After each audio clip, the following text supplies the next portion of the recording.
Ya, masih di Koja Sastra di menit yang ke-32, tinggalkan pukul 19 semalam ini, dan saya masih ditemani dengan Ibu Endang Sunaryati yang juga kepala sekolah dari SMP 17, SMP Negeri 17 Pekalongan. Wah, luar biasa. Oke. Nah, sebelum dilanjut, ini ada WA ini, Ibu. Nah, ini mungkin bisa dijawab ini, Bu, dari Pak Ipung di Bendan.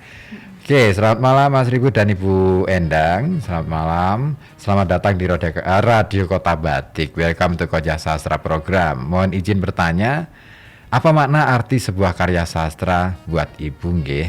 Dan sejauh manakah penguasaan karya sastra untuk anak didik Ibu di lingkungan sekolah di mana panjenengan mengajar? Mekaten pertanyaannya, Ibu.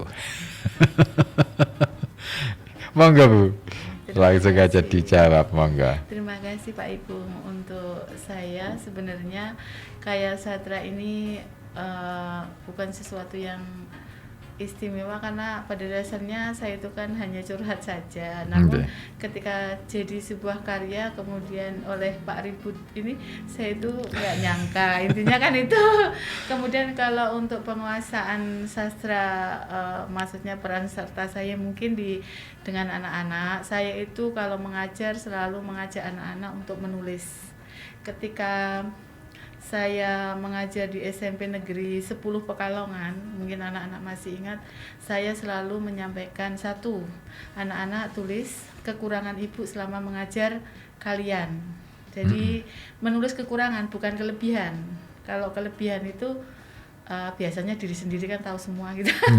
Kekurangan kita kan jarang yang kita tahu gitu. Jadi sehingga anak-anak saya minta untuk menuliskan pengalaman bersama saya tentang keburukan saya selama mengajar mereka itu. Sehingga itu saya mengajarkan mereka untuk mengungkapkan seperti saya mengungkapkan isi hati saya di tulisan. Itu yang saya ajarkan kepada anak-anak. Kemudian saya juga biasa, walaupun saya mengajar IPA, tapi memang anak-anak juga sering saya ajak untuk menulis gitu. Jadi supaya memang dengan tulisan itu mereka bisa mengungkap isi hati, sehingga tidak mencelakai orang lain dan lain sebagainya. Jadi itu perannya saya. Tapi untuk sejauh mana, kayaknya sih karena saya bukan guru bahasa Indonesia, jadi mungkin tidak terlalu memahami atau apa ya, sastra itu sejauh mana lah. Terlalu dalam gitu lah. Itu mungkin saya itu kan hanya saya membuat itu kan karena hanya seperti itu, tapi untuk anak memang saya biasakan juga menulis gitu aja. Tapi ke depan jenengan harus punya peran itu, Bu. Insya Allah, lebih dari itu. Insya Allah. Soalnya kan bagi saya loh, Bu, artinya gini. Kalau bagi saya, menurut saya sastra tidak semata-mata menjadi wilayah dari pengajaran bahasa Indonesia. Tetapi dia universal.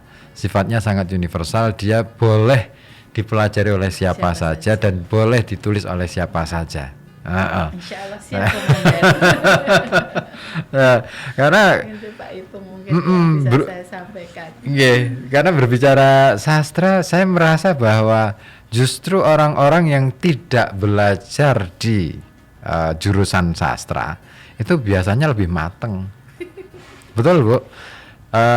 Katakanlah gini, ambil contoh Taufik Ismail, beliau dokter hewan. Terus kemudian Cak Nun sendiri, beliau nggak pernah kuliah di sastra, bahkan kuliah di UGM pun nggak pernah lulus, nggak pernah selesai. Terus siapa lagi? Hairul Anwar nggak kuliah juga. Jadi mereka belajar dari pengalaman, mereka belajar dari banyak hal yang mereka dapatkan dari apa yang di depan gitu, apa yang ada di hadapan mereka. Nah, barangkali itu yang panjenengan lakukan juga. Tapi itu off the record aja deh. Gak usah diceritakan. Jadi aku terharu soalnya.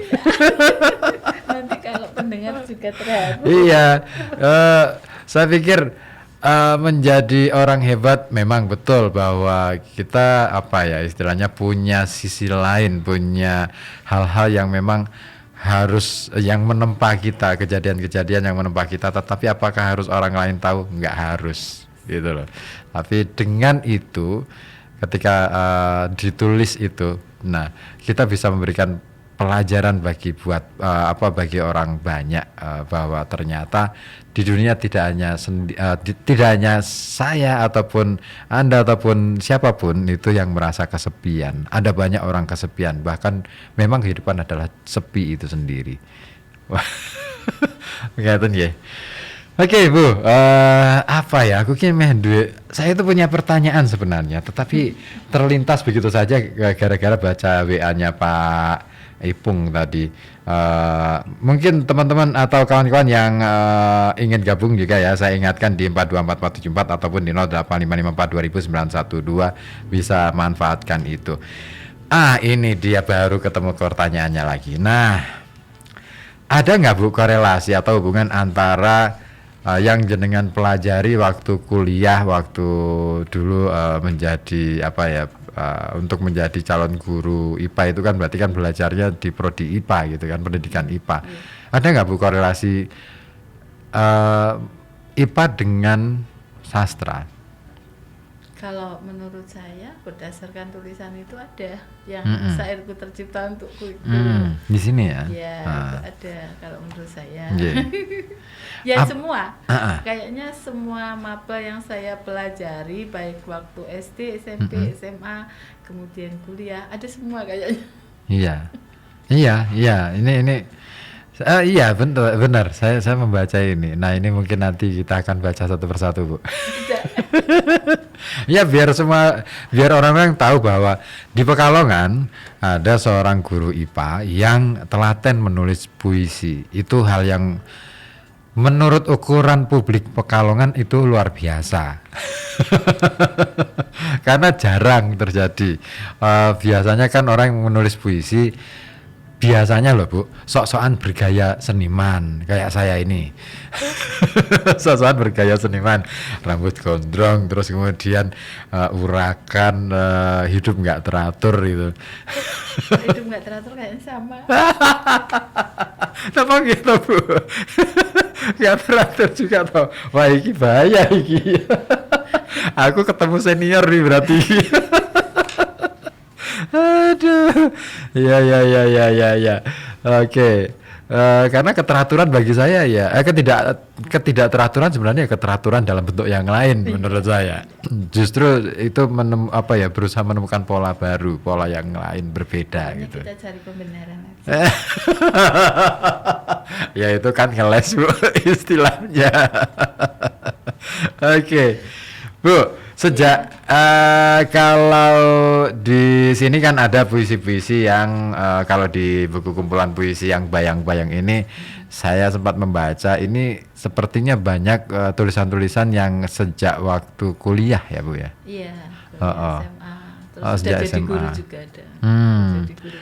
Ada yang jadi PNS terima SK baru itu juga saya tulis. Pantesan. Bahasanya beda sih. Bahasanya beda antara dua buku ini, antara bayang-bayang dengan syairku yang tercipta untukmu ini. Nah, saya melihatnya begitu. Ada roman-roman ketika roman-roman cinta dan macam-macam, dan itu luar cinta biasa. Yang tidak tersampaikan. Aduh, cinta bertepuk sebelah tangan gitu ya. Nah, soalnya yang dicintai orangnya jauh. Oh, gitu ya. Nah, Pangeran Charles kan tidak mungkin. Jadi kan pengagum Pangeran Charles. Dulu. Sekarang enggak. Apa aja yang membuat jenengan tertarik dengan Pangeran Charles ya, waktu itu? Anak kecil dulu sering baca Cinderella, Putri Salju gitu kan, kita otomatis pikirannya pangeran aja gitu kan. Oh, mekaten je. Iya. Dan memang cerita-cerita Putri Salju, cerita-cerita cerita-cerita rakyat dari Barat itu cukup mempengaruhi pola pikir kita waktu itu, Laras. Waktu itu saya kelas 3 SD baca Putri Salju, terus Cinderella itu kelas 3 SD. Ogin Amar Sakti, terus Arjuna Wiwaha itu kelas 2. Arjuna Wiwaha sempat baca. Kan, soalnya bukunya kan dulu panjang terus gambarnya bagus gitu kalau zaman dulu. Iya, Nah, betul. kebetulan bapak guru saya itu kalau sama saya kuncinya itu diserahkan ke saya, kunci lemari. Jadi Oh. saya bisa nata buku, bisa baca setiap hari. Pinteran. Iya. Punya kesempatan yang leluasa Iya, ya. itu. Sama ketika saya kuliah dulu ada satu dosen, salah seorang dosen itu setiap malam itu memanggil saya jam 9 malam itu pasti nelpon terus kemudian minta saya datang ke rumah beliau. Setelah ke rumah beliau itu saya selalu ditempatkan di perpustakaan pribadinya. Nah setelah itu saya suruh merapikan buku-bukunya. Tapi setelah itu upahnya bukan uang. Tapi baca. Saya dikasih satu buku, selesaikan 3 hari. Setelah itu kita diskusikan, oke setelah selesai diskusi, lain hari saya diminta untuk bantu beliau ngajar. Sesuatu yang sangat Itu hadiahnya itu. Jadi bayaran saya adalah itu. Saya bisa akhirnya sharing tentang apa yang saya baca, terus sambil mengolah bacaan-bacaan itu menjadi bahan yang tidak sekadar selesai didiskusikan gitu. Oke, itu waktu kuliah. Jenengan luar biasa. Artinya juga punya keistimewaan yang luar biasa. Oke. kebetulan. Oke, nggak ada yang kebetulan loh Bu. Dunia ini kalau dianggap kebetulan mungkin kebetulan, tapi bagi saya nggak ada yang kebetulan. Pasti saya mencari sebenarnya, saya sedang mencari, tapi percuma juga dicari. Faktor apa itu percuma juga. Tapi ya sudah jalani aja.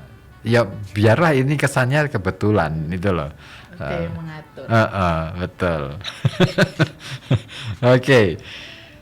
Bu, kira-kira kalau dari puisi bayang-bayang mana yang mau dibacakan, Bu? Mana ya? Menurut Pak itu. Monggo. Ya. Jenengan pilih dulu. Dan saya akan mencoba mendemonstrasikan bacaan puisi dari karya Ini yang ditekuk ini mungkin. Boleh. Itu saya jatuh cinta sama puisi itu, Bu. Itu alam bicara ya. Boleh. Dibaca saya Monggo panjenengan mau baca monggo. atau menjelaskan? Baca aja dulu, Baca. menjelaskannya nanti. Alam bicara. Jika aku dan kau tahu, tiap paket energi yang tersimpan dalam jutaan disket memoriku, ada suntingan-suntingan yang tercecer dan ada pula yang aus tertimpa zaman.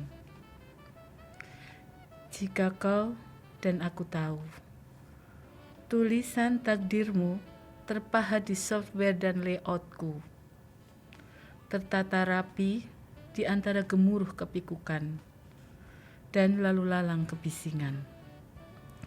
Jika kau dan aku tahu, jalinan dan untaian jerami mengikat tiap perbuatan, gaya sentripetal dan sentrifugal saling bertahan hingga tak terlempar dari alur flowcard. Jika kau dan aku tahu, alam ini sangat singkat. Ada sederetan fenomena yang menyertainya. Di atas segalanya, ada yang berkuasa atas semuanya. Tuhan yang Maha Esa. Wah, luar biasa. Nggak nanya, Bu, kenapa saya jatuh cinta sama puisi itu? Iya, kenapa, Pak? Saya juga penasaran mengapa kok jatuh cinta puisinya sama ini.